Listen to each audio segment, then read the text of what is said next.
Welcome to Diverse City. With us this evening is a young newcomer to Canada who's experienced some of the cultural differences that she has faced in Kingston. And I'm going to be speaking with Yara Amr, and she is here to tell us some of the interesting experiences she has encountered and some of those differences that she brings forward from her own country. How are you this evening? I'm good, thank you. Good. I wanted you to tell me exactly where you have come from and what you have experienced so far in Kingston. Let's start with where you're from. I'm from Cairo, Egypt. Yeah. And coming from there, how long ago did you come to Kingston? I came about 10 months ago. 10 months ago. And in that time, you've seen a few things occur, a few differences in what you've experienced back in Egypt and also how you've tried to fit into the Kingston culture. Can you talk to me a little bit more about that? What are the differences that you have seen coming into Kingston? Well, coming from Cairo, it's a very loud city. There's a lot of hustle and bustle all the time, and I kind of missed that at the beginning. Kingston is very quiet. At the beginning, I saw that as a negative thing, but later on, like a few months later, I kind of thought like I could benefit from that. I can, have some quiet. And how did you do that? How did you change the quiet once you felt comfortable to experiencing what you brought forward from Cairo? I just pretty much kept an open mind and thought like I could go around and find some things I can do. I joined a few clubs at school. I go to a youth group. I do a lot of things to keep myself busy. And so not just speaking about school, what did you do outside of school to make you adjust to this environment? Well, I've made a few friends, and whenever I feel really bored or something, we would just go to the movies or the mall or something and have a good time and just, yeah. And keep busy. Yeah. And so tell me about one thing that you noticed that is really different about coming to Canada as opposed to staying in Egypt. Well, I think pretty much it's a completely different culture, like, and I can barely see any like mutual things. So I just kept an open mind and hope that I can, get through it and get used to it. Yeah. But about Canada, there are a lot of opportunities that are not present from where I came from, and that I really appreciate, and I'm glad I have. What about socially? Is it different? Is a lot different in Kingston? Well, making friends is the same everywhere you go, but in Kingston it was really different because I felt like everybody had friends and I was the only one that didn't have it.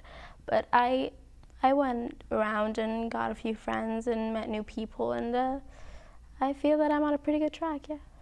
How about environmentally?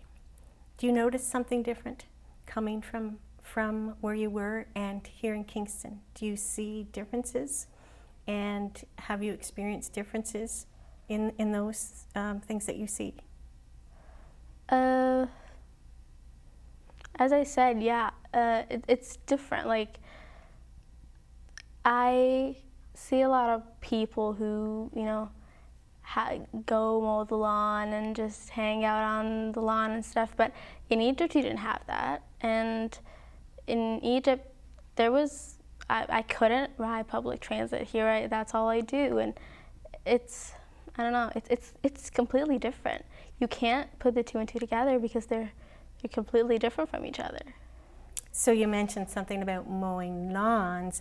That's an environmental thing. So you're saying that didn't occur? Yes, pretty much, because our buildings were going up. Like, you can't have single houses like that. They were all buildings, so yeah, there were no lawns to mow. So you're seeing a lot of room here in the Kingston area to enjoy outdoor activities as well. You have brought with you many things from your culture, and one of them is your strong passion to continue working with others in your own language. Can you talk to me a little bit more about that? Yeah, when I came here, I made a promise to myself that I would stick to my culture and my language and make sure that I don't leave that behind when I'm trying to fit in here. And one of the ways to keep that promise is that I meet a lot of people who speak my language and have my same culture, and a lot of people in my community that make me feel like, you know, when I talk to them, it's like I'm still in Egypt, and it takes care of that homesickness part. Where does the root of your language come from? Well, Arabic is a really old language. It's one of the main language, and a lot of languages are based on Arabic. And Arabic is one of the only languages that have not changed throughout history.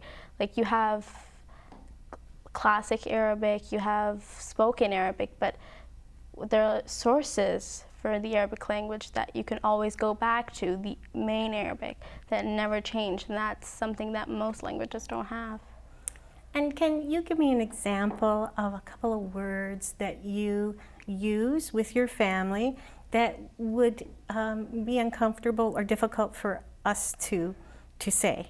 Yes, there are a few letters that are really hard for people who speak the English language to pronounce. Like, we have ha and qaf, and we have words like khukh and qamar and shi'ar and things like that, that when I ask my friends at school or something, can you guys say that? They can't. And you know, it makes me feel good, like my language is very unique, so I like that. You had mentioned that you were also, you find those people that you feel comfortable with and meet with.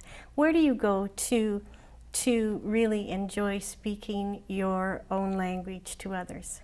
Well, one of the places I go to is the Kingston Islamic Center. That's pretty much my window and how my family were able to meet like people who have our same culture and things like that. So the Kingston Islamic Center, I also go to volunteer in Arabic school. And you know, it's in Arabic school, so we speak Arabic, and it's really fun, and I enjoy that. And you have brothers and sisters here with you as well. Are they feeling as positive as you are to coming into this community?